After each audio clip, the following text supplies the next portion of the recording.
खुशी का आया, रहमत का बादल छाया, दुनिया का मंज़िल आया।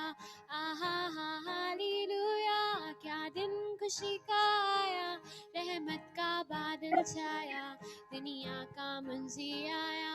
आहा हा हालेलुया, वो आया प्रेम बढ़ाने, दुखों को दूर भगाने, पापों से मुक्ति दिलाने। आहा हा हालेलुया, वो आया प्रेम बढ़ाने, दुखों को दूर भगाने, पापों से मुक्ति दिलाने। आहा हा हालेलुया, क्या दिन खुशी का आया, रहमत का बादल छाया, दुनिया का मंज़िल आया। आहा हा हालेलुया, क्या दिन खुशी का आया, रहमत का बादल छाया, दुनिया का मंज़िल आया। आहा हा hallelujah. Thank you. Please check. Sometime your instruments are not coming up properly. Okay. Next, Mr. Barnabas and Abhishek. They are singing one song to praise Lord Almighty.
अब सदा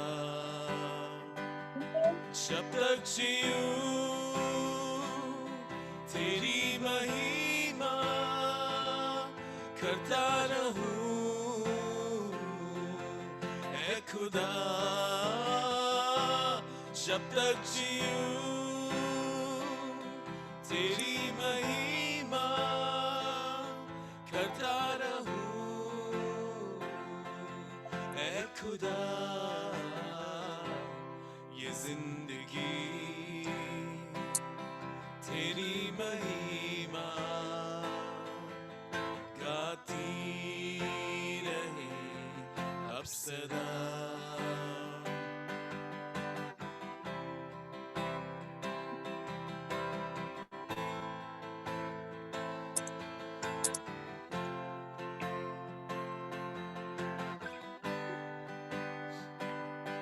जब से है शुरुआत तूने मुझे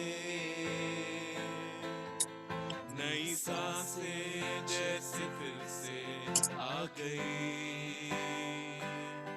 जब से है थामा हाथ तेरा बंद राहें जैसे फिर से खुल गई जब से है शुरुआत तूने मुझे नई सांसें जैसे फिर से आ गई जब से है थामा हाथ तेरा बंद राहें जैसे फिर से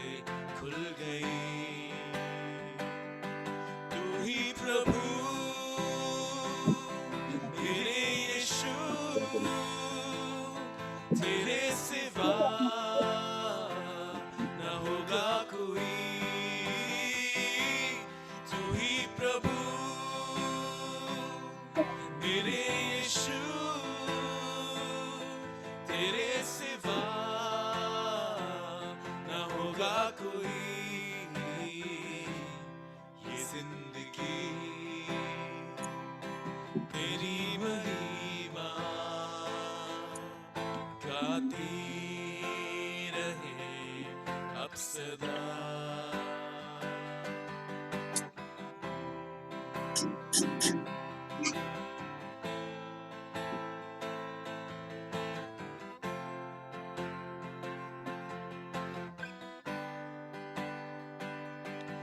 भी पुकारा तूने मुझे, मेरी हर दुआ को तूने है सुना। हर एक कदम पर साथ रहा, पास तुझको महसूस किया। जब भी पुकारा तुझे, मैंने तुझे, मेरी हर दुआ को तूने है सुना। हर एक कदम पर साथ रहा, पास तुझको महसूस किया। अब सना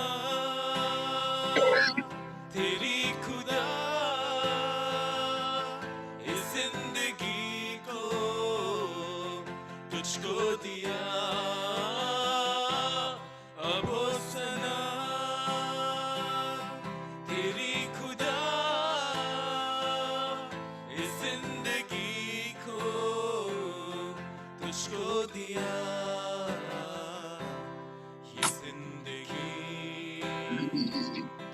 तेरी महिमा गाती रहे अब सदा। ये जिंदगी तेरी महिमा गाती रहे अब सदा।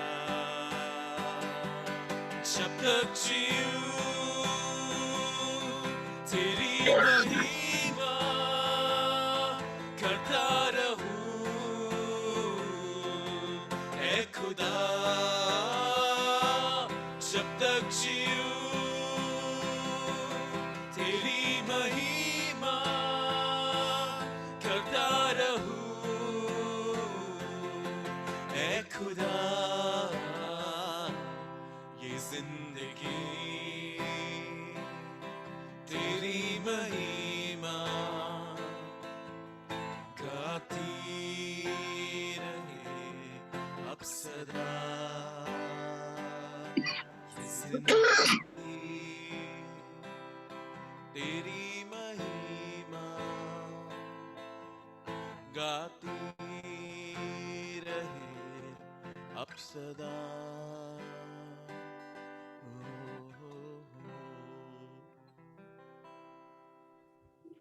धन्यवाद देते हैं सुंदर गीत के लिए। आप मेरी आवाज सुन रहे हैं? हेलो, क्लियर है? आ रही है? ओके, आइए हम लोग इंटरसेसरी प्रेयर में जाएंगे।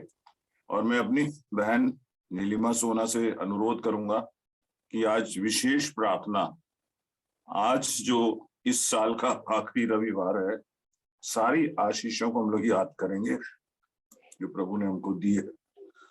और जो आगे हमारी आराधना है, आज विशेष ऐना के बारे में हम लोग वचन सुनेंगे। और रेवरेंड शांता राउत, आज जबकि सब लोग बहुत बिजी रहते हैं इधर उधर, फिर भी उन्होंने हमको समय दिया, हम बहुत उनके आभारी हैं। और उनके लिए भी विशेष हम प्रार्थना करेंगे। तो आइए हम प्रार्थना करें और बहन नीलिमा सोना हमारे साथ दुआ में अगुवाई करेंगी।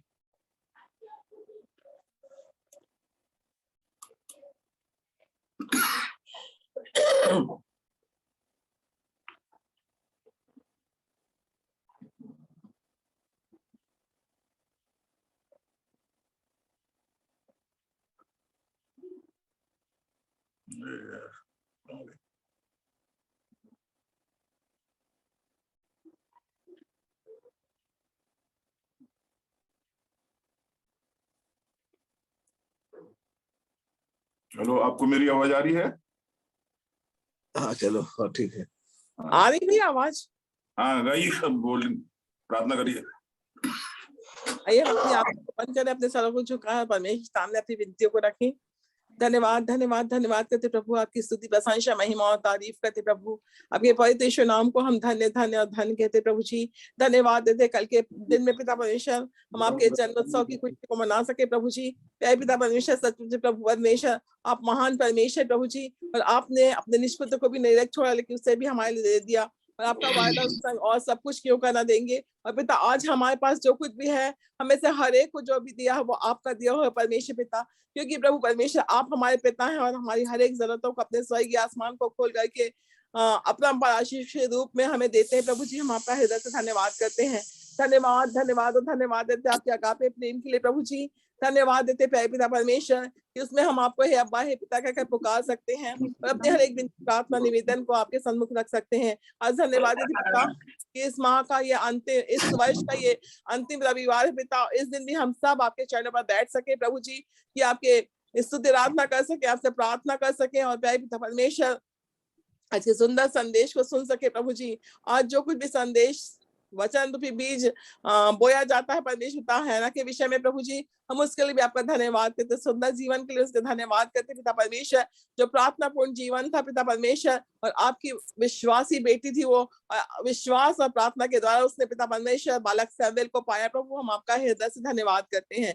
धन्यवाद की भेंट हम आपके चरणों पर रखते प्रभु और आपके नाम को महिमा देते प्यारे पिता परमेश्वर।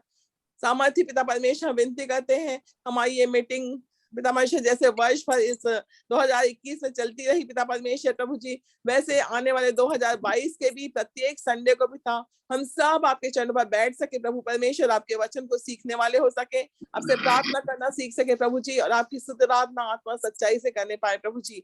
प्रार्थना करते पिता परमेश्वर, 15वें महीने में जो हमारे गांव की क्रूसेड होती है उस पर भी आपकी आशीष का हाथ हो प्रभु, सारे रिकॉर्ड के बंधनों को दूर करेगा पिता परमेश्वर प्रभु जी, और पिता परमेश्वर अनुग्रह करेगा ये शांति और आनंद महोत्सव हमारे गांव वहां के आसपास के हर एक लोगों के लिए आनंद और शांति को लाने वाला हो पिता परमेश्वर। हमारी प्रार्थना आप शांति के राजकुमार हर एक के दिल में अपनी सच्ची शांति को ले लिए प्रभु परमेश्वर प्रभु जी, और प्यारे पिता परमेश्वर सचमुच आपकी शांति में पिता परमेश्वर हमें इस संसार के अशांत वातावरण में पिता परमेश्वर शांतिपूर्ण ढंग से रह सके प्रभु परमेश्वर, और आपकी सिद्ध भली और भावती इच्छा को पूरी कर सके पिता परमेश्वर से दया करेगा।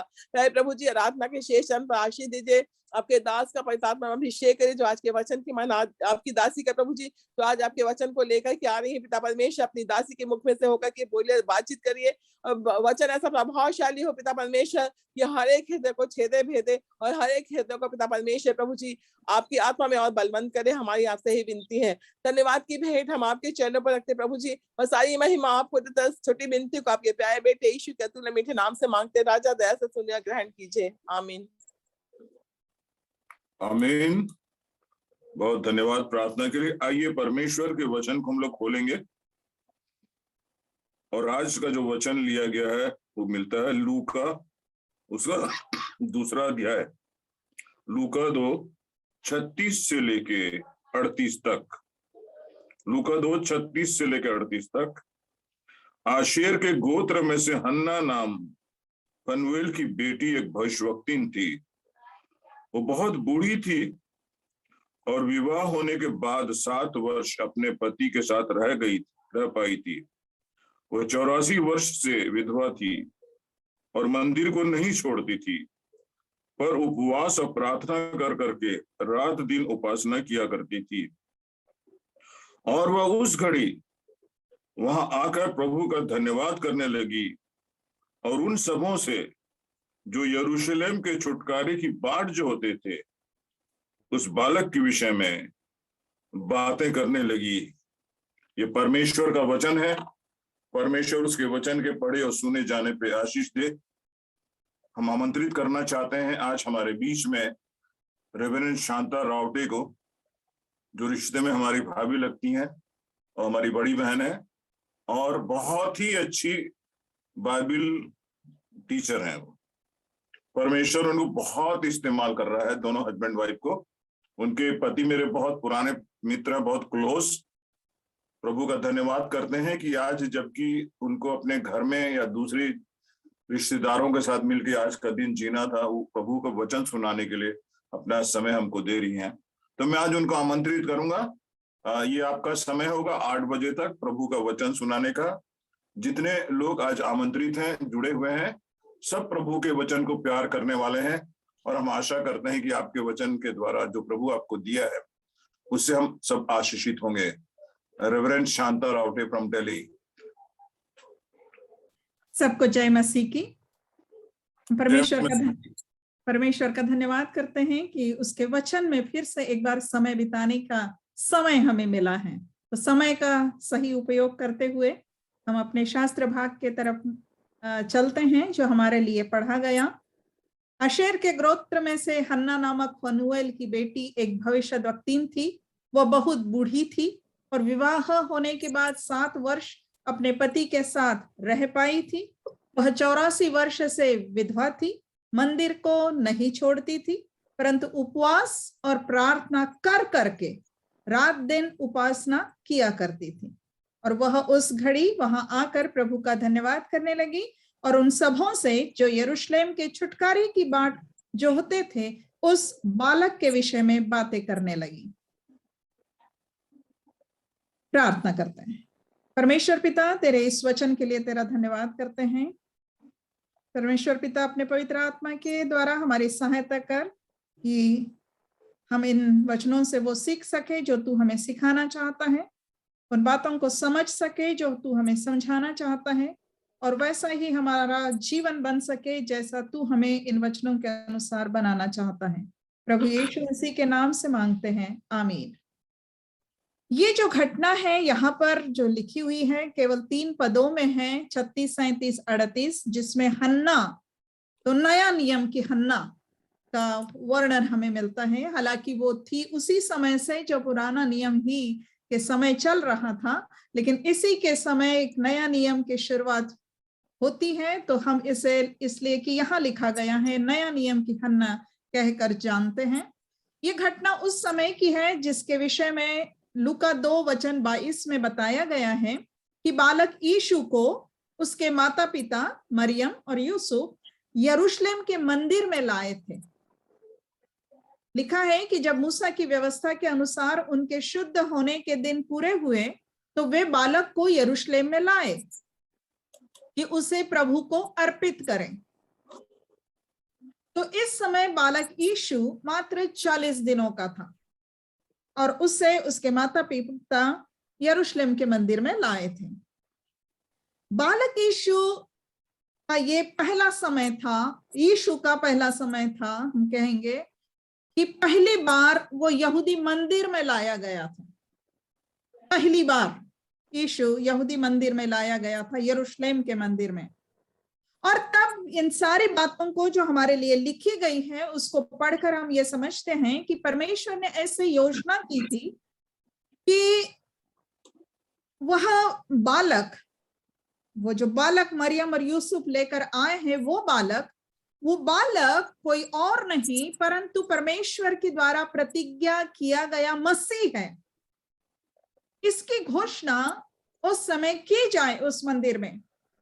और परमेश्वर की योजना इस तरह से यहाँ दिखाई देती है कि परमेश्वर ने अपनी ओर से 2 संदेशवाहकों को चुना था कि उस घोषणा को करेंगे।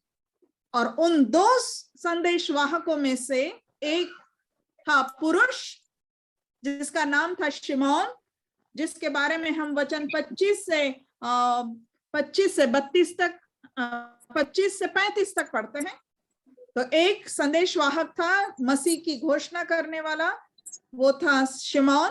परंतु दूसरा संदेशवाहक जो था वो था नहीं परंतु थी, और वो थी एक स्त्री जिसका नाम हन्ना, एक वृद्ध और विधवा। संसार की भाषा में, हम अपने देश की भाषा में कह सकते हैं, हम नहीं कहते ऐसा, परंतु देश की सामान्य लोगों की भाषा में उसे अभागन कहा जा सकता था, अपशकुनी कहा जा सकता था। ऐसे विशिष्ट अवसर पर संसार के लोग संभवतः हन्ना को सम्मिलित नहीं करते, परंतु परमेश्वर के शब्दों में उसका जो वर्णन यहाँ पर हमें मिलता है, हम ये देखते हैं कि वो एक समर्पित उपासक भक्त थी। उपासक अर्थात सेविका थी, भविष्यद्वक्तिन थी, और परमेश्वर ने उसका उपयोग कर लिया अपने पुत्र के उस यरूशलेम के मंदिर में प्रथम आगमन होने पर। तो बहुत ही विशेष परमेश्वर ने उसको ये एक सौभाग्य कहें अपनी भाषा में एक दिया, उसको एक सुंदर अवसर। लिखी गई जानकारी के अनुसार जब हम देखें कि ये जो महिला थी इसका नाम क्या है, तो जिस प्रकार से हमें 36 वचन में जो कुछ उसका वर्णन मिलता है उसके अनुसार हम उसका नाम कह सकते हैं हन्ना फनुएल अशेर। हन्ना फनुएल अशेर, अशेर के गोत्र की थी, फनुएल उसके पिता का नाम है, और हन्ना संभवतः शादी के बाद उसका कुछ और नाम हो गया होगा, लेकिन यहाँ जानकारी दी गई है उसके पिता की ओर से, उसके गोत्र की ओर से, तो उसका नाम है हन्ना फनुएल अशेर। हन्ना का अर्थ होता है अनुग्रह या फेवर, गॉड्स फेवर। अशेर जो है वो अशेर गोत्र याकूब का 8वां पुत्र था, याकूब और लिया की दासी जिल्पा का पुत्र। अशेर का अर्थ होता है धन्य, खुश, खुशी, हैप्पीनेस। फनुएल जो है उसके नाम का अर्थ होता है परमेश्वर का चेहरा, फेस ऑफ गॉड। ये कौन था क्या था हमें नहीं मालूम, लेकिन जिस तरह से यहाँ लिखते समय लूका उसका नाम लिख रहा है तो संभवतः ये फनुएल एक बहुत बहुचर्चित या वेल नोन व्यक्ति रहा होगा उस समय, और तभी लूका उसका नाम लिख रहा है। जब लूका ये सुसमाचार, संपूर्ण सुसमाचार थियोफिलुस के लिए लिख रहा है। हम जानते हैं ये एक ऐसा सुसमाचार है जो एक व्यक्ति के लिए लिखा गया है, हालांकि वो परमेश्वर का वचन है, हो गया है और हम सबके लिए है, लेकिन जब मूलतः लिखा गया था एक व्यक्ति थियोफिलुस के लिए जो रोमन अधिकारी था, उसको श्रीमान कहता है लूका, तो मतलब बहुत ही प्रसिद्ध व्यक्ति था, बहुत सम्मानित अधिकारी था, ऐसा समझ में आता है। उसके लिए जब वो लिख रहा है तो वो उसके पिता का नाम भी बताता है फनुएल। अब हम इसके फिर से नाम को देखें कि नाम है हन्ना फनुएल अशेर, तो जो अर्थ हमने नामों के देखे हैं उस नाम के अनुसार इसके संपूर्ण नाम का अर्थ क्या होगा, या उसके नाम के अर्थ में क्या क्या शब्द आएंगे? अनुग्रह, धन्य, खुशी, परमेश्वर का चेहरा। अब ये सब बातें एक साथ लें तो एक ऐसी भाषा है जो आशीष से जुड़ी हुई भाषा लगती है, आशीष देने वाले शब्द लगते हैं। तो नाम के अनुसार इस महिला के जीवन में क्या आशीष थी प्रियो? भौतिक सांसारिक सुख संबंधित क्या था उसके पास? कुछ भी नहीं था। जो भी था उसके जीवन में, या जो भी था उसका जीवन, वो आत्मिक था, ईश्वर संबंधित था। हम समझे अनुग्रह, धन्य, खुशी, परमेश्वर का चेहरा, ये शब्द आत्मिक बातों को महत्व देने के लिए हैं, आत्मिक आशीषों को बताने के लिए हैं। हन्ना के जीवन में शारीरिक रीति से या सांसारिक रीति से बोलो तो शून्यता थी, अकेलापन था, लेकिन परमेश्वर की उपस्थिति और सचमुच परमेश्वर का चेहरा और सचमुच परमेश्वर की खुशी और परमेश्वर की ओर से धन्यता और परमेश्वर की ओर से अनुग्रह उसके जीवन में था। आगे चलते हैं। लिखा है हन्ना एक भविष्यद्वक्तिन थी। वो क्यों भविष्यद्वक्तिन कहलाई ये बताया नहीं गया है, लेकिन जो कुछ बताया गया है उसमें जो बताया गया है वो जो करती थी उसके अनुसार वो मंदिर में प्रार्थना उपासना करती थी, परमेश्वर का धन्यवाद करने वाली, स्तुति करने वाली थी वो महिला, और इसी को लेकर उसे भविष्यद्वक्तिन कहा जा रहा है।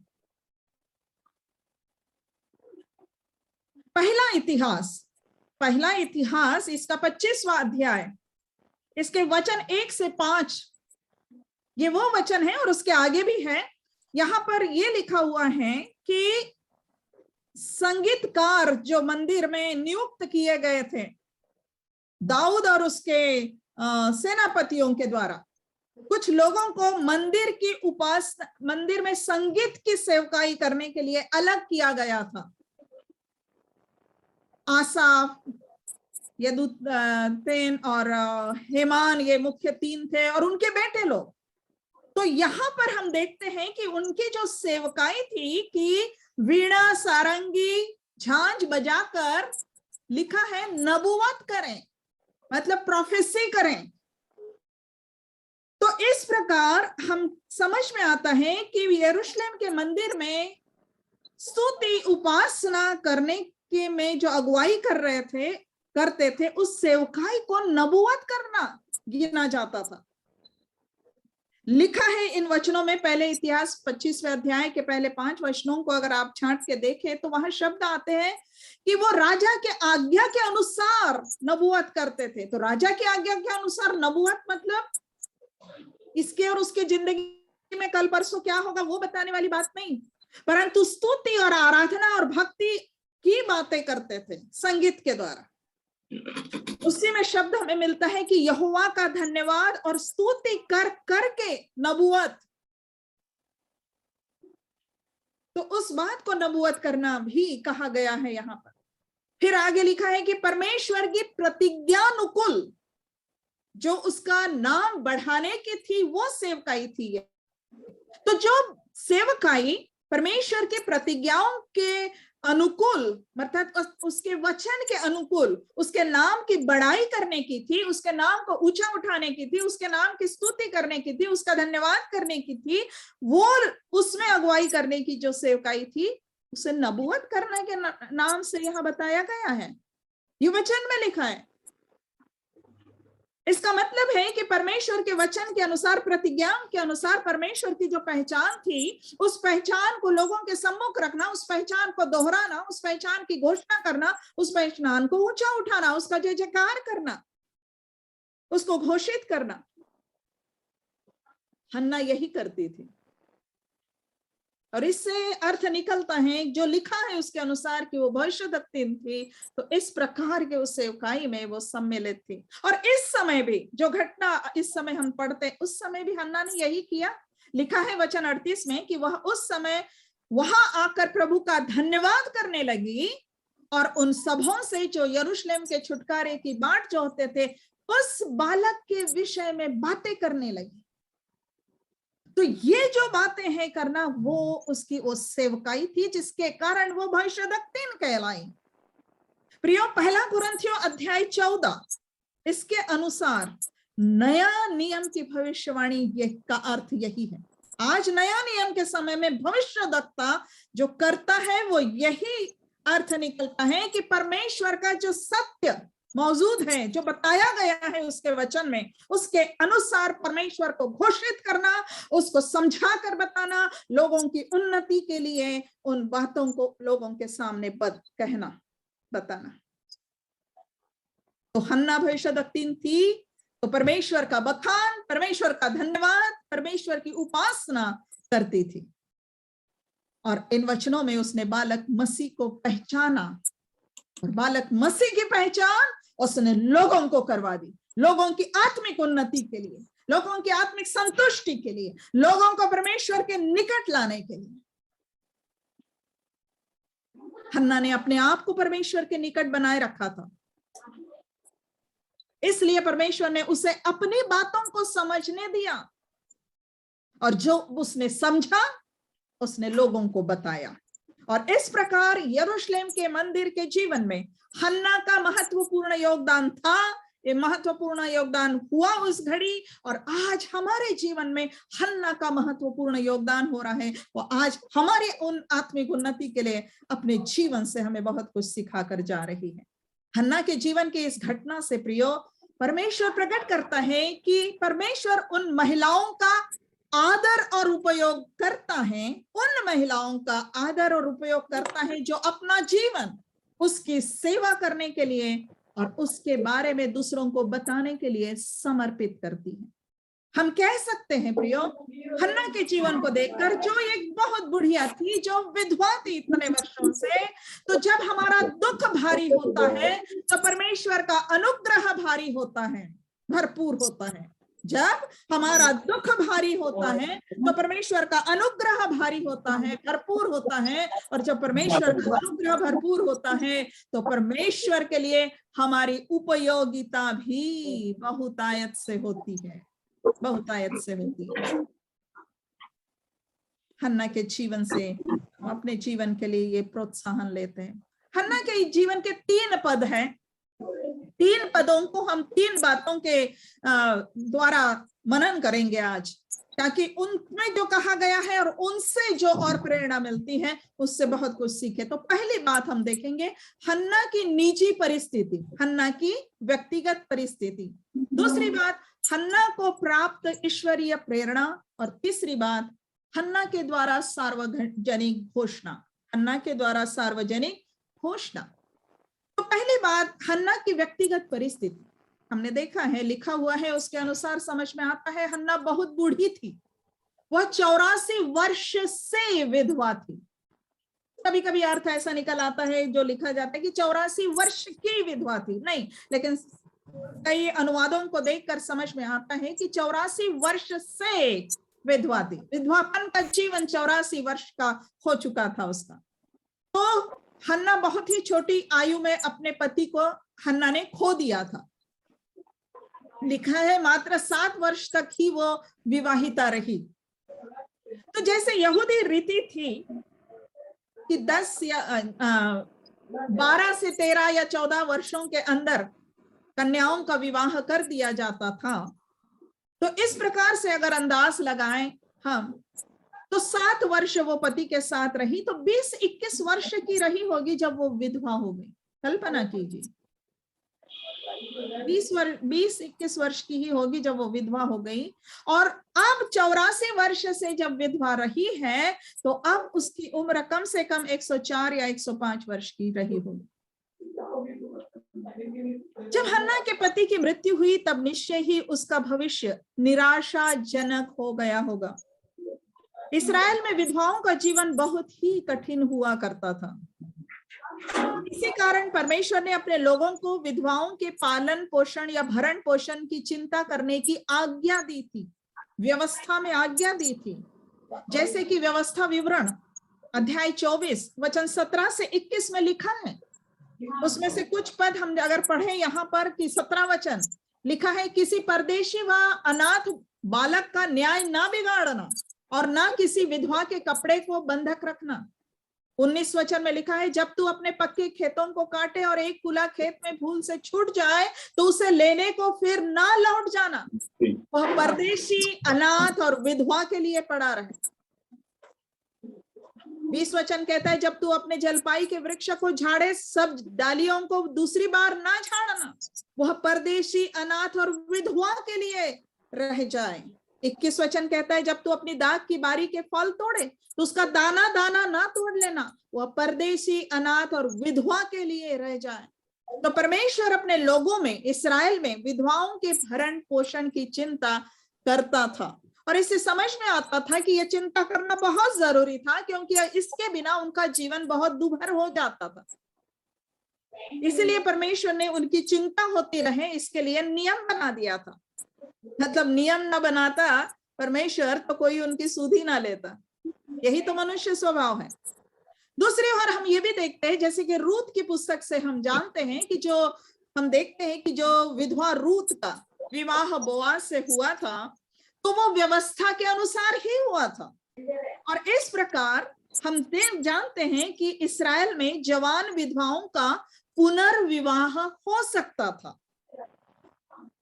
परंतु ऐसा समझ में आता है कि जवान हन्ना जो विधवा हो गई तो उसके मन में पुनर्विवाह की बात नहीं आई, परंतु उसके मन में परमेश्वर के भवन में रहकर परमेश्वर के सेवा करने की इच्छा उत्पन्न हुई।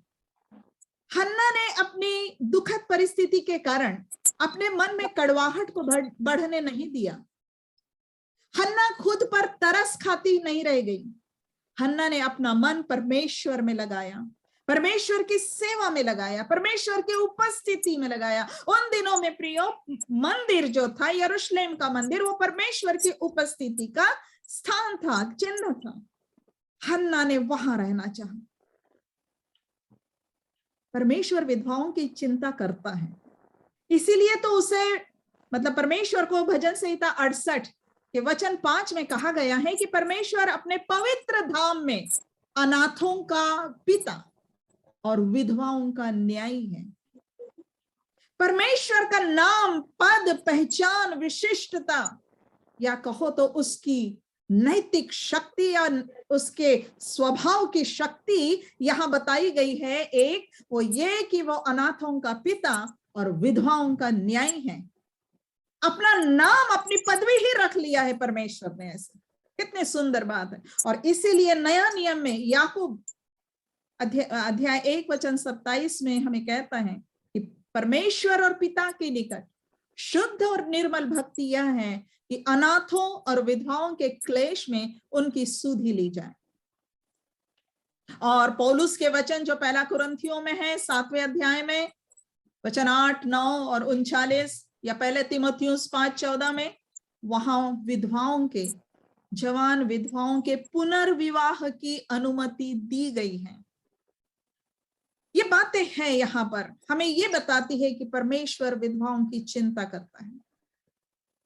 लेकिन यहां पर अभी हम जब देख रहे हैं जिस विधवा की बात, वो विधवा अपना मन परमेश्वर में लगाकर परमेश्वर की सेवा के लिए उसने अपने आप को समर्पित कर दिया था।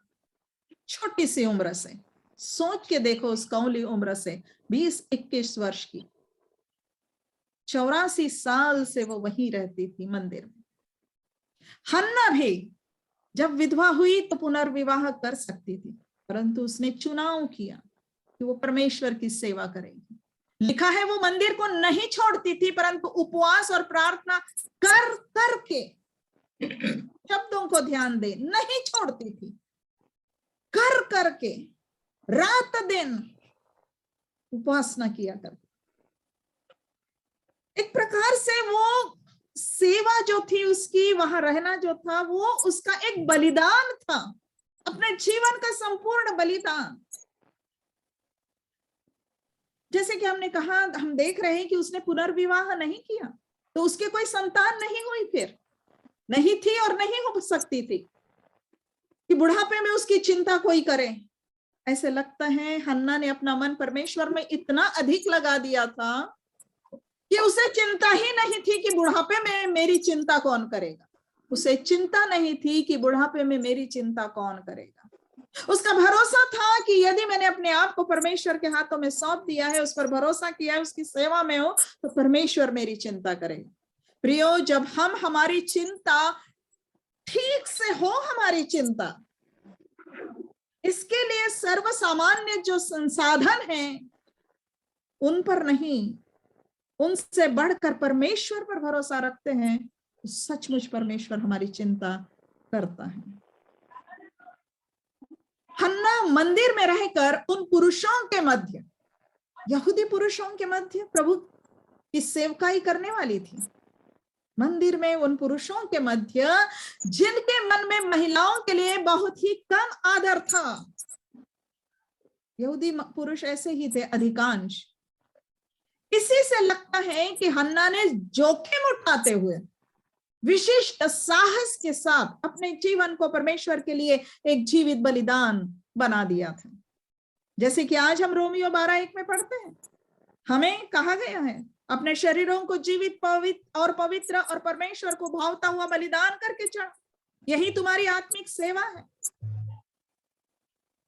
आज के समय में बात घर को छोड़कर मंदिर में जाकर रहने की नहीं है, परंतु ये है कि हम हमारी हर प्रकार की परिस्थिति में, हर प्रकार का परिश्रम करते हुए, हर प्रकार से समर्पित रहते हुए, अपने कर्तव्यों को पूरा करते हुए परमेश्वर की सेवा में भी समर्पित रहे, परिश्रमी रहे।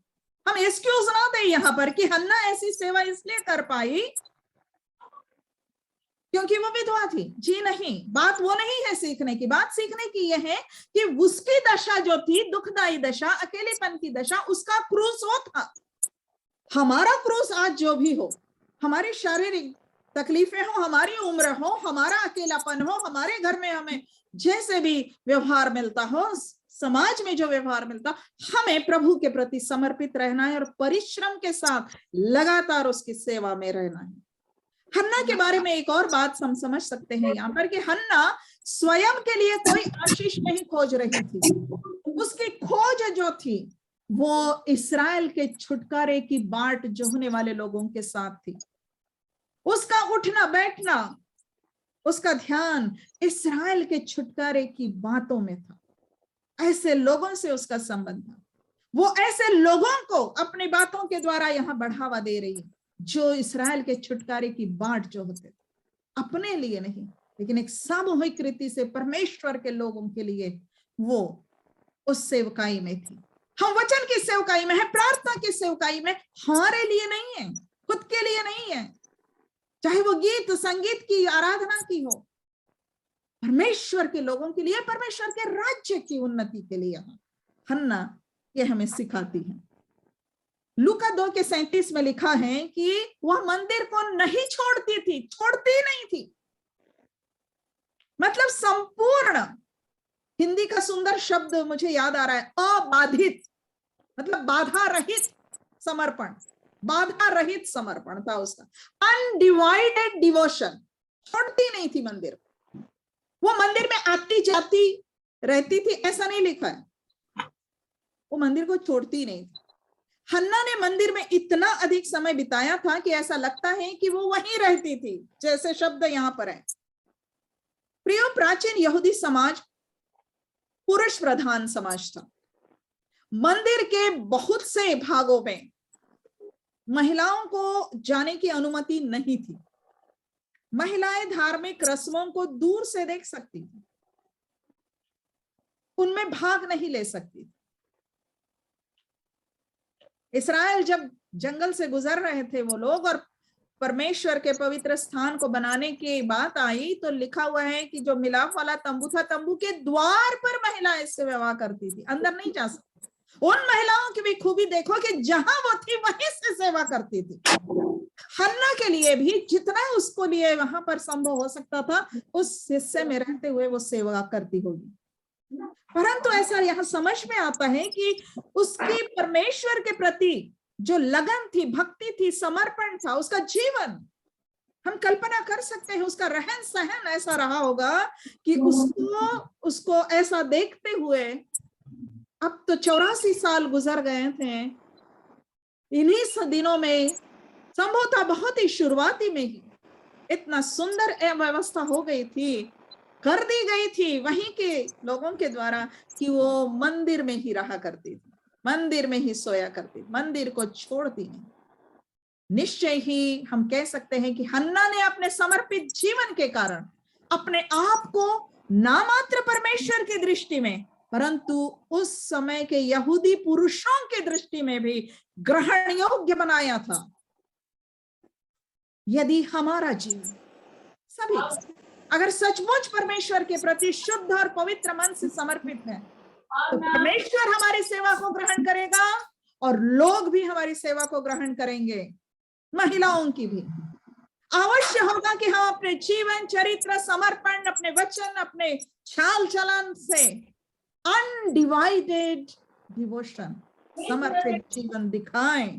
परमेश्वर के प्रति समर्पित रहना हमारे सेवकाई को स्वीकृति दिलाता है। लोग क्या स्वीकार कर लेते हैं, कभी कभी यूं ही कर लेते हैं, अच्छा लगता है करके, लेकिन यहाँ पर समझ में आ रहा है हन्ना के जीवन से वो परमेश्वर की ओर से भी स्वीकृत थी, क्योंकि परमेश्वर ने उसको इतना बहुमूल्य अवसर उसके जीवन में दिया। अपने पुत्र के प्रथम आगमन पर मंदिर में उसको अपनी संदेशवाहक घोषणा, जयकारा करने के लिए चुन लिया। हन्ना ने इस बात को कि वह एक महिला थी, एक विधवा थी, ऐसी रुकावट बनने नहीं दिया कि जो ये रुकावट उसके परमेश्वर की सेवा करने में रुकावट बन जाए। वो पूर्ण मन से आराधक थी, उपासक थी।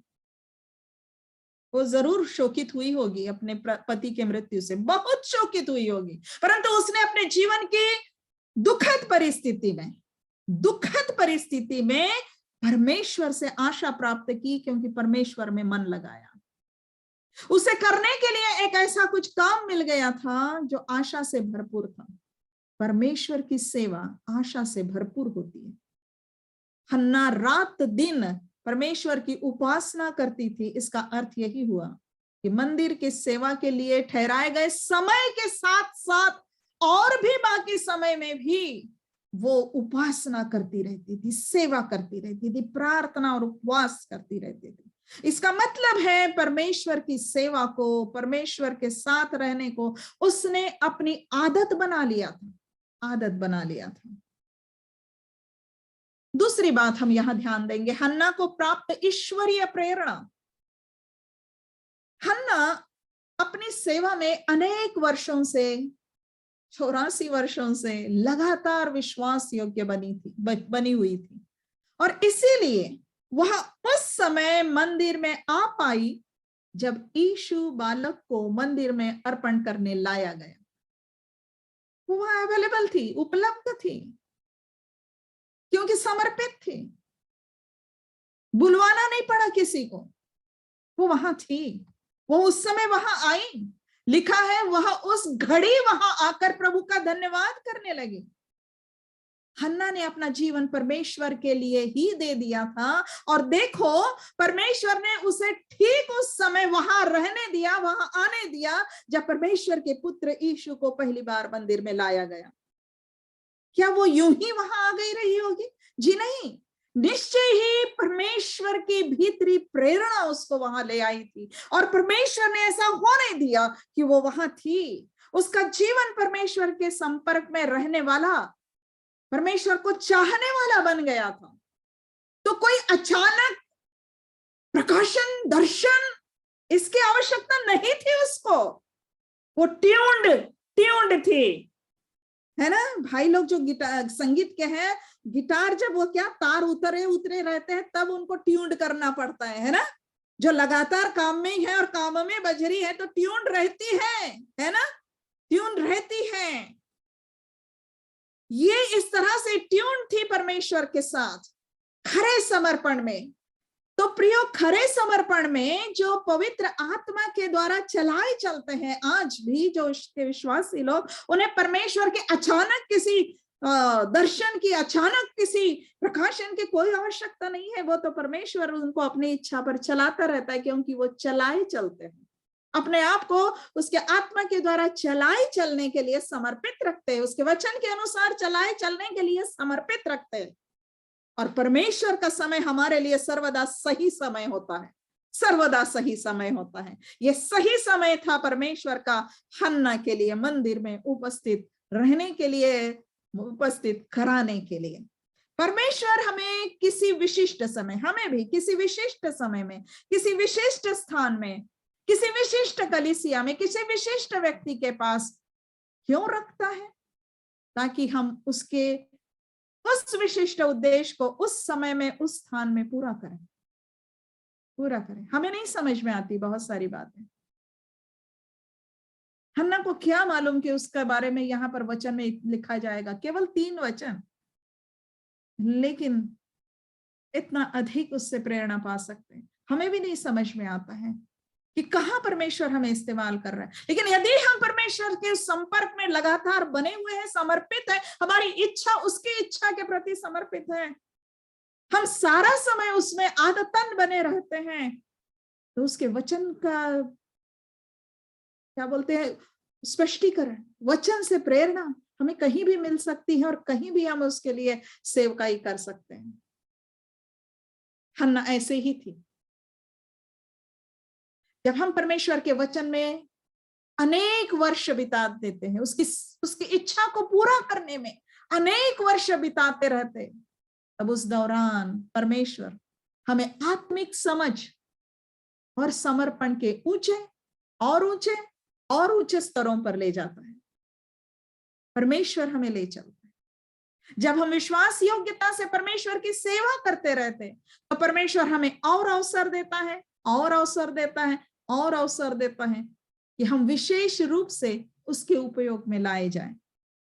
मत्ती 25:23 में लिखा है ना, धन्य है अच्छे और विश्वास योग्य दास, तू थोड़े में विश्वास योग्य रहा, मैं तुझे बहुत वस्तुओं का अधिकारी बनाऊंगा। अपने स्वामी के आनंद में सहभागी हो। और प्रियो, स्वामी का आनंद इस पृथ्वी पर का ही समय नहीं है, स्वामी का आनंद स्वर्गीय समय है। तो यहाँ पर हमें अपने प्रतिफल, अपने समर्पण का प्रतिफल मिले या ना मिले, अपने सेवकाई की विश्वास योग्यता का समर्पण यहाँ मिले या ना मिले, वहां मिलेगा, हमें वहां पे भी उसकी सेवा करनी है। प्रकाशित वाक्य 21 अध्याय 22 अध्याय में जब हम नए यरूशलेम और उस स्वर्ग के नए आकाश, नई पृथ्वी की बातें पढ़ते हैं तो लिखते हैं कि उसके लोग उसकी सेवा करेंगे। सेवा के, विश्वास योग्य सेवा के लिए और सेवा का अवसर यहाँ नहीं, वहां पर भी मिलने वाला है। प्रभु परमेश्वर हमें अपनी और अधिक सेवा सौंप कर हमें और अधिक सेवा का आनंद यहां पर भी देता है और अपने आनंद में सहभागी करता है। परमेश्वर ने हन्ना को बालक यीशु के उस अर्पण के समय में सम्मिलित करके अपने आनंद में सहभागी कर लिया, परमेश्वर के अपने आनंद। तीसरी बात, हन्ना के द्वारा घोषणा। वचन 38 में लिखा है, हन्ना के लिए लिखा है कि वह उस घड़ी वहां आकर प्रभु का धन्यवाद करने लगी और उन सबों से जो यरूशलेम के छुटकारे की बाट जोहते थे उस बालक के विषय में बात करने लगे। संभव है कि ये जो ऊपर शिमोन की घटना हो रही है, जब शिमोन उस बालक को गोद में लिया है और कह रहा है, संभव है सुना होगा हन्ना ने भी, या नहीं भी सुना होगा। सुना होगा तो समझ लिया और शामिल हो गई, नहीं सुना होगा तो परमेश्वर ने मन में डाला और उस बालक के विषय में उन विशिष्ट बातों को बोलने लगी जो यरूशलेम के छुटकारे के संबंध में थी। कितनी बातें, दोनों बातें सुंदर है, दोनों बातें सुंदर है। वो स्वयं धन्यवाद करके संतुष्ट नहीं हुई, धन्यवाद करना तो उसकी आदत थी, एक विधवा की आदत, वयोवृद्ध महिला की आदत, इस उम्र में धन्यवाद करने की आदत बन गई थी। धन्यवाद करने वाले लोग धन्यवाद की आदत में बन जाते हैं, कुड़कुड़ाने वाले कुड़कुड़ाते ही रहते हैं। धन्यवाद से ये संतुष्ट नहीं हुई, इसने दूसरों को भी उसमें सम्मिलित किया। लिखा है उन सबों से जो यरूशलेम के छुटकारे की बाट जोहते थे उसके विषय में बातें करने, उस बालक के विषय में बातें करने लगी। उन सबों से, क्यों ऐसा विशिष्ट लिखा है? उन सबों से जो यरूशलेम के छुटकारे की बाट जोहते थे, नहीं कहा है कि सबों से, क्योंकि शायद ऐसे बहुत सारे कुछ होंगे जो इन बातों में मन नहीं लगाते होंगे, या इनसे कोई मतलब नहीं था, या सही अर्थ में यरूशलेम के छुटकारे, रिडेम्पशन की बात नहीं करते होंगे। परंतु वो कहा है कि जो यरूशलेम के छुटकारे के बाट जो होते थे उनके विषय में। आज कलीसिया में भी, मंदिर में भी, हमारे सभाओं में भी, चर्च में भी कितने लोग आते हैं जिन कितनों को उद्धार या रिडेम्पशन की चिंता रहती है। कितनों को तो नियम कानून पालन करना है, एक पूरा कर देना है, खाका कि आ गए हैं, बस उतना करना रहता है। क्रिसमस के दिन कितनों को उद्धार करता जन्मा है, मेरे पापों को से मेरा उद्धार करने के लिए इसकी बात होती है। तो बहुत तेरे ऐसे होते हैं जिनको कुछ इससे लेना देना नहीं होता है। बहुत दुख की बात है ये, इसलिए ध्यान देना है कि हम अपने आप को भी जांचें कि हम कहाँ होते हैं। यहां पर कहा जा रहा है जो बाट जोहते थे उनसे उसके बालक के विषय में बात करने लगी। वहां उन लोगों को जानती थी संभवतः, कौन है जो उसके छुटकारे की, इस्राएल के छुटकारे की बाट जोहते हैं। मतलब ऐसे लोग उसके आसपास होते थे, या दूसरे शब्दों में कहो तो जो यरूशलेम के छुटकारे की बाट जोहते थे वो हन्ना को समझते थे कि ये किन बातों में मन लगाती है और उसके आसपास रहते थे। या फिर यूं कहो कि उसको मालूम था कि यरूशलेम के छुटकारे की बात जानना किसको जरूरी है। आज सच में ऐसे में देखो तो कहो सबको जरूरी है, और हन्ना तैयार थी घोषणा करने के लिए। हन्ना ने घोषणा की, हन्ना ने घोषणा इसलिए की कि एक समर्पित जीवन के द्वारा परमेश्वर के प्रति समर्पित थी, और वो समर्पित जीवन में परमेश्वर ने उसको स्वीकार किया था और परमेश्वर ने अवसर दिया था। जी हाँ, हम बोले हम महिलाएं बोले, अगर महिलाएं सुनती है तो बोले, जब परमेश्वर देता है तब बोले, वरना चुप रहे। लेकिन अगर वो देता है जरूर बोले, वचन बोले। परमेश्वर पिता ने एक वृद्धा को चुना, विधवा को चुना। हन्ना ने जो कुछ बालक यीशु के बारे में कहा होगा, निश्चय ही उन बातों में ने मरियम और यूसुफ को प्रोत्साहित किया होगा। अभी अभी मरियम बहुत कुछ सुनकर आई थी। शमौन ने कहा था, तेरा प्राण भी तलवार से वार पार छिद जाएगा। इससे बहुत हृदयों के विचार प्रकट होंगे, बहुत हृदयों के विचार प्रकट होंगे, बहुत लोग उसके विरोध में बातें करेंगे, लेकिन हन्ना है जो उसके पक्ष में बात करती है। हालेलुया। जब बहुतेरे उसके विरोध में बात करते हैं और एक अकेली वृद्धा और विधवा, एक अकेला कमजोर प्रचारक अगर उसके पक्ष में बात करता है, कितनी बड़ी बात हो जाती है। जरूर मरियम को उसका धन्यवाद सुनकर, छुटकारे के संबंधित उसकी बातें सुनकर, क्या लिखा पता नहीं, आप समझ में आता है, लेकिन क्या कहा होगा शब्दों में नहीं कह सकते, मन में महसूस कर सकते हैं। बहुत कुछ कहा होगा जिससे आत्मा प्राण खुश हो गया होगा, मन प्रभु की बड़ाई करने लग गया होगा। हन्ना ने जो कुछ बोला होगा, आत्मिक रीति से समझ सकते हैं। बोलते हैं ना, शब्दों की आवश्यकता नहीं होती है, बहुत बार दिल से दिल की बातें समझ आती है। जो आत्मिक जन है वो आत्मा की बातें समझ लेते हैं। बहुत कुछ इसने बोला होगा जिससे प्रोत्साहित किया होगा। और मरियम और यूसुफ जो अभी अभी उस बालक को बस 40 दिन का था, उसको समझने लगे थे। 9 महीने कोख में था तब भी बहुत कुछ समझे होंगे मरियम, और जब से यूसुफ के साथ थी वो, और इस समय भी, और हन्ना की बातों ने उनको और उसकी पहचान करा दी होगी, और दृढ़ हो गए होंगे, और उसकी पहचान में उन्नति हुई होगी। प्रियो, जब हमारे हृदय परमेश्वर के प्रति धन्यवाद से भरे होते हैं, परमेश्वर की पहचान में डूबे होते हैं, समर्पण से भरे होते हैं, तो हमारे शब्द हमेशा औरों को प्रोत्साहित ही करने वाले होंगे। जब हम परमेश्वर के और उसके वचन के नजदीकी में, निकटता में लंबे समय से आदतन बने रहते हैं, तो हमारे बोल, हमारी शिक्षा, हमारी संदेश, स्वयं हम औरों के लिए आत्मिक उन्नति का कारण ठहरते हैं। हन्ना जैसे, हन्ना ने परमेश्वर की प्रेरणा से बालक यीशु को परमेश्वर का मसीह पहचान लिया, जान लिया, मान लिया, और उसने उस सुसमाचार को अपने तक सीमित नहीं रखा। उसने घोषणा कर दी सब उपस्थित लोगों के सामने उस बालक यीशु के विषय में वो बातें करने लगी। और हम देखते हैं कि उस समय भी ऐसे रहे होंगे, और उसके बाद भी आगे चलकर भी अधिकांश यहूदियों ने इस बात को नहीं समझा था। ये यीशु परमेश्वर का मसीह है, ये नहीं समझा था कि ये परमेश्वर का प्रतिज्ञात मसीह है। परंतु हन्ना ने समझ लिया और घोषणा भी कर दी। उसने उस बालक को केवल बालक नहीं देखा, उसने उस बालक को छुटकारा देने वाला देखा, छुटकारा देने वाला। अब हन्ना के पास एक ठोस, सही, सत्य घोषणा थी करने के लिए, निश्चित संदेश था। प्रियो, आज जब हमने विश्वास के द्वारा मसीह यीशु में अपना जीवित उद्धारकर्ता देख लिया है, पा लिया है, जान लिया है, तो हमारे पास भी जगत को देने के लिए संदेश है। हमारा व्यक्तिगत संदेश जो हमने समझ लिया है वही हमारे पास है जो दूसरों को देंगे।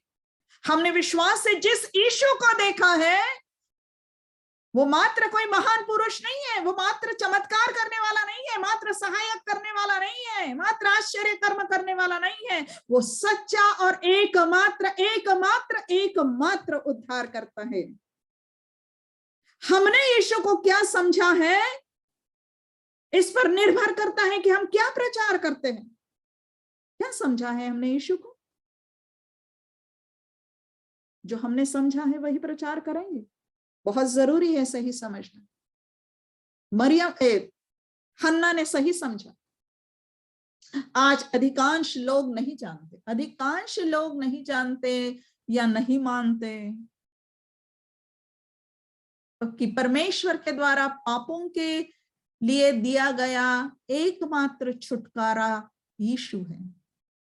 जैसे कि पहला कुरिन्थियों 1:30 में कहा गया है, मसीह यीशु परमेश्वर की ओर से हमारे लिए ज्ञान ठहरा, अर्थात धर्म, पवित्रता और छुटकारा। धर्म और पवित्रता और छुटकारा, वो छुटकारा है। परमेश्वर और मनुष्यों के बीच में एक ही मध्यस्थ है, प्रभु यीशु मसीह।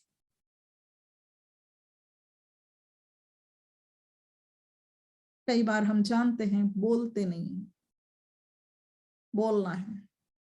हन्ना निर्बल, दुर्बल, विधवा, वृद्धा, साहस की उसने वहां पर बताने की, ये छुटकारा देने वाला है।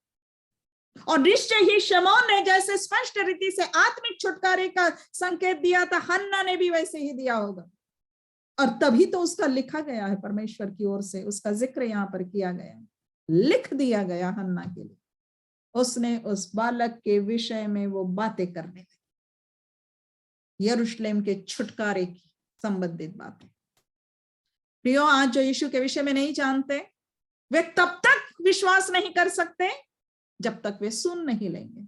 और इसीलिए हमें आज्ञा दी है कि हमें बताना है। हन्ना ने औरों को बताया। लिखा है, हन्ना सेवा, उपवास और प्रार्थना में समय बिताती थी। तो उसने इतना अधिक समय बिताती थी और इसीलिए उसको ईश्वरीय प्रेरणा बहुत ही सामर्थ्य के साथ, बहुत ही स्पष्ट रीति से प्राप्त हो सकी थी और वो वहां यीशु के बारे में बोल सकी। आज हम भी अगर परमेश्वर से प्रार्थना में मांगते हैं, अगर हम परमेश्वर के वचन में समय बिताते हैं, उसकी गहराई में जाते हैं, उसको पढ़ते और पढ़ते और पढ़ते हैं, उसको अध्ययन और अध्ययन और अध्ययन करते हैं, उसमें गहराई में जाना मांगते हैं और परमेश्वर से मांगते हैं कि तू ले चल, तो वो अपने वचन की कठिन बातें हमें समझाएगा, हम समझ सकेंगे। यिर्मयाह 33:3 परमेश्वर ने प्रतिज्ञा की है, मुझसे प्रार्थना कर और मैं तेरी सुनकर तुझे बड़ी बड़ी और कठिन बातें बताऊंगा जिन्हें तू अभी नहीं समझता। समझना मतलब जो दी गई है वो दी गई है, लेकिन हम नहीं समझते, तो समझने के लिए कि वो दी गई बातें समझे, इसलिए प्रार्थना करें। पर केवल परमेश्वर की प्रेरणा ही हमारी सहायता कर सकती है कि परमेश्वर के वचन को सही रीति से समझे और सही रीति से बता सके। परमेश्वर ने मत्ती 6:17 और 18 में प्रतिज्ञा की है कि वो हमारे सही रीति से किए गए उपवास और प्रार्थना का प्रतिफल देगा। सही रीति से किए गए उपवास और प्रार्थना का फल देगा। करें, उपवास करें, प्रार्थना करें, उपासना करें, आदत बना ले उसके प्रति समर्पित रहने की। एक समर्पित जीवन ही अपने आप में एक उपवास ही बन जाता है। अलग से उपवास करने की जरूरत ही नहीं। जब शरीरों को बलिदान उसको कर दिया है, तो क्या कहना, शब्दों में कुछ करना नहीं, समर्पित रह जाना भी बहुत है। प्रभु देखता है हृदयों को, सबको, और वचन है कि प्रतिफल देगा हमारे उपवासों का, हमारी प्रार्थना का। हमारी सेवा, हमारा उपवास, हमारी प्रार्थना का एक उद्देश्य यही होना चाहिए कि हम परमेश्वर के अनुग्रह को पहचाने, प्रभु परमेश्वर के वचन को पहचाने, परमेश्वर की पहचान को पहचाने और उसमें बढ़ते जाएं। हन्ना परमेश्वर की पहचान में बढ़े। चलिए, बहुत कुछ है इसमें सीखने के लिए, लेकिन अंत करते हैं अपने इस संदेश का। क्या सीखते हैं हम इसके जीवन से? हन्ना का जीवन हमें सिखाता है कि हम अपने दुखों को या बुढ़ापे को या अकेलेपन को ऐसी रुकावट ना बनने दे जिसके कारण हम प्रभु के लिए अपना सर्वोत्तम योगदान ना दे सके। एक्सक्यूज ना बनाए अपने दुखों को, कमजोरियों को, अकेलेपन को,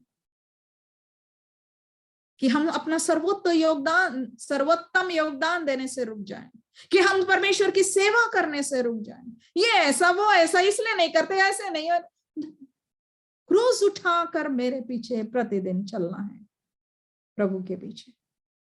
परमेश्वर कमजोर और निर्बलों का उपयोग कर लेता है। परमेश्वर वृद्धों का भी उपयोग कर लेता है। परमेश्वर उनका भी उपयोग कर लेता है जिन्हें संसार अनुपयोगी जानता है, असंभव समझता है। जो अपना भरोसा परमेश्वर पर रखते हैं, उनकी सामर्थ को परमेश्वर नया कर देता है। यशायाह 40 वचन 30 और 31 क्या कहता है, हम सब जानते हैं। तरुण तो थकते और श्रमित हो जाते हैं और जवान ठोकर खाकर गिरते हैं, परंतु जो यहोवा की बाट जोते हैं, जो यहोवा की बाट जोते हैं, वे नया बल प्राप्त करते जाएंगे। वह उपकाप के नाई उड़ेंगे, वे दौड़ेंगे और श्रमित न होंगे, चलेंगे और थकित न होंगे। लेकिन याद रखिए, जो यहोवा की बाट जो होते, कैसे 84 वर्ष के विधवापन के जीवन में भी वो परमेश्वर की ही बाट जो होती रही थी, उस पर भी निर्भर थी। अपने सारी अकेलेपन और निराशाजनक परिस्थिति को उसने भरोसे में बदल दिया। क्या आपको वो वचन याद है? याद होगा, जैसे तेरे दिन वैसी ही तेरी शक्ति हो। याद है ये वचन? बुजुर्गों का जब जन्म दिवस होता है तो ये शुभकामना में ये वचन दिया जाता है। बहुत से पास्टर लोग कोई बुजुर्ग अपना 75वां 80वां जन्मदिन मनाते हैं, रिटायरमेंट का दिन मनाते हैं, तो ये वचन उनको बोलते हैं, जैसे तेरे दिन वैसी ही तेरी शक्ति हो। व्यवस्था विवरण 33 का 25वां वचन। आपको याद है ये सबसे पहले किसके लिए ये आशीष वचन कहा गया था? किसके लिए आशीर्वाद दिया गया था? व्यवस्था विवरण के 33वें अध्याय में मूसा इस्राएल के 12 गोत्रों को अलग अलग सबको नाम से आशीर्वाद देता है, और वो आशीर्वाद जो है वो सबके लिए एक तरह से भविष्यवाणी बन जाते हैं, बन गए हैं। तो ये वाला आशीर्वाद जो है ये अशेर के गोत्र को दिया गया था। अशेर के गोत्र को, जिस अशेर के गोत्र की हन्ना थी। 24 और 25 वचन जो है व्यवस्था विवरण अध्याय 33 का, उसमें अशेर के गोत्र के लिए बोला गया था। लिखा है, फिर अशेर के विषय में उसने मतलब मूसा ने कहा, आशेर के पुत्रों के विषय, आशेर पुत्रों के विषय में आशीष पाए। नंबर 1, आशेर पुत्रों के विषय में आशीष पाए, मतलब बहुत सारे पुत्र उसके हो, पुत्र का आशीष मिले, संतान के आशीष मिले। दूसरा, वो अपने भाइयों में प्रिय रहे। तो भाई होंगे ना आजू बाजू चारों ओर अपने, और उसमें वो प्रिय रहे, सबसे प्रिय। फिर तीसरा, अपना पांव तेल में डुबोए, अपना पांव तेल में डुबोए। समृद्धि की कल्पना है यहाँ पर। और फिर तेरे जूते लोहे और पीतल के होंगे, मतलब फिर से एक समृद्धि की बात और एक बहुतायत के बल की बात। और फिर कहता है, और जैसे तेरे दिन वैसी ही तेरी शक्ति हो। ये 5 आशीषों में से हन्ना के जीवन की कल्पना कीजिए। हन्ना आशेर के गोत्र की थी। इन आशीर्वादों में से उसको क्या क्या मिला? क्या पुत्रों की आशीष पाई उसने? नहीं, इसके अनुसार तो लगता है नहीं। क्या वो अपने लोगों में रह पा रही थी कि अपने लोगों में प्रिय थी? नहीं, परिवार ही टूट गया था, तो विधवा हो गई। अपना पांव तेल में डूबे, क्या उसके पास समृद्धि थी? और जूते लोहे और पीतल के होंगे, क्या वो बलवान थी? यहाँ पर एक निर्बल नारी पुरुष प्रधान समाज में कहां से भाई ये सब कुछ? तो ये चारों बातें तो उसके पास नहीं थी, लेकिन 5वीं बात जरूर थी। कौन सी? जैसे तेरे दिन वैसी ही तेरी शक्ति हो। 20-21 वर्ष की विधवा, मन टूट गया, भावनाएं टूट गई, आशाएं टूट गई, भविष्य निराशाजनक हो गया, दे दिया उसने अपने आप को परमेश्वर के हवाले, सौंप दिया, परमेश्वर की सेवा में समर्पित हो गई, शुरू होकर दी सेवा।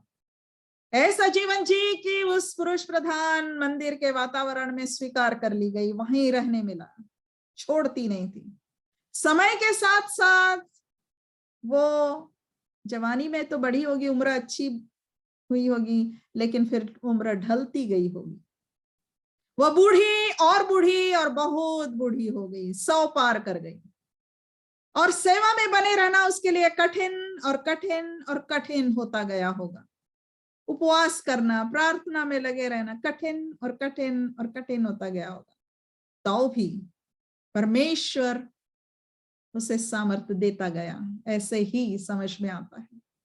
और ये वाली एक आशीष की जैसे तेरे दिन वैसी तेरी शक्ति हो। परमेश्वर की सेवा में परमेश्वर उसको शक्ति देता गया, देता गया, देता गया, और वो सेवा में लगी रही। प्रियो, यही एक आशीष चाहे हम कि परमेश्वर पिता वो आशीष देना जो तेरी सेवकाई के लिए उपयोग में आएगी, बाकी हो या ना हो, वो देना जो तुझे जानने में, तेरी उपस्थिति में समय बिता सकूं और तेरे लिए काम आ सकूं, बाकी कुछ मिले या ना मिले।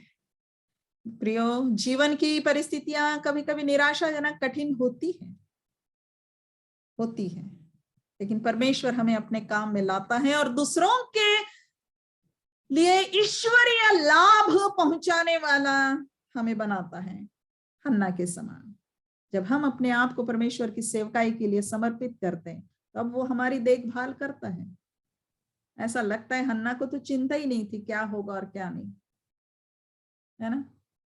क्या खाएंगे, क्या पिएंगे, वो चलती चल रही थी बस, और प्रभु उसकी चिंता कर रहा था। हम जब अपने जीवन का उद्देश्य उसके उद्देश्य में ढाल देते हैं, या उसके उद्देश्य को अपना जीवन का उद्देश्य बनाते हैं, ऐसा उद्देश्य फिर परमेश्वर के लिए अनंत काल का फल लाता है। फिर से कहना चाहेंगे, एक्सक्यूज ना बनाइए कि वो विधवा थी, उसकी जो कठिन परिस्थितियां थी वो उसकी थी। हमारी आज की कठिन परिस्थितियां परिवार में रहकर भी प्रभु यीशु मसीह कहता है मुझसे सबसे अधिक प्रेम करना और मेरी सेवा में लगे रहना, क्रूस उठाकर मेरे पीछे। परमेश्वर ने उसे अपने इस आनंद में सम्मिलित किया, केवल सम्मिलित किया इतना ही नहीं, लिख दिया है कि हर क्रिसमस के दौरान इसे पढ़ा ही जाता है। जब जब उसके पुत्र प्रभु यीशु मसीह के जन्म की और इन घटनाओं के लिए पढ़ा जाएगा, हन्ना के बारे में पढ़ा जाएगा, क्योंकि हन्ना ने अपने आप को समर्पित रखा। संपूर्ण अबाधित समर्पण, बाधा रहित समर्पण, अनडिवाइडेड डिवोशन के लिए हन्ना हमें बुलाती है। आइए अपने आप को समर्पित करें, प्रार्थना करें। जीवित, पवित्र पवित्र पवित्र, सर्वशक्तिमान, अनादिकाल से अनादिकाल तक जो परमेश्वर है, परमेश्वर पिता, तू हमारा सृष्टिकर्ता, हमारा रचने वाला, हमारा पालनहार, हमारा तारणहार, और तेरा पुत्र हमारा उद्धार करता, जिसने हमसे इतना प्रेम किया कि प्रभु मेरे लिए, हम में से प्रत्येक के लिए अपने आप को दे दिया। तो इस योग्य है प्रभु कि हम अपना अबाधित, बाधा रहित, अनडिवाइडेड डिवोशन तेरे प्रति बनाए रखें। हमारी क्षमा कर प्रभु, जहां कहीं हम चूक गए, जहां कहीं आवश्यकता है वहां अपने आत्मा की भरपूरी से और वचन की सहायता से हमें अपने में बनाए रख। ले चल प्रभु, चलाता चल जीवन के अंत तक, या जब तक मसीह हमें लेने ना आ जाए, हम बोले उद्धारकर्ता के विषय में, तेरे विषय में, तेरी बातों के विषय में। समर्पित करते अपने आप को और प्रत्येक जन को धन्यवाद के साथ इस प्रार्थना को सुन प्रभु, और तूने सुना है और अपनी इच्छा से उत्तर जरूर देगा प्रत्येक के जीवन के लिए, इसलिए कि हमने इस प्रार्थना को मांगा है अपने उद्धारकर्ता प्रभु यीशु मसीह के नाम से, आमीन।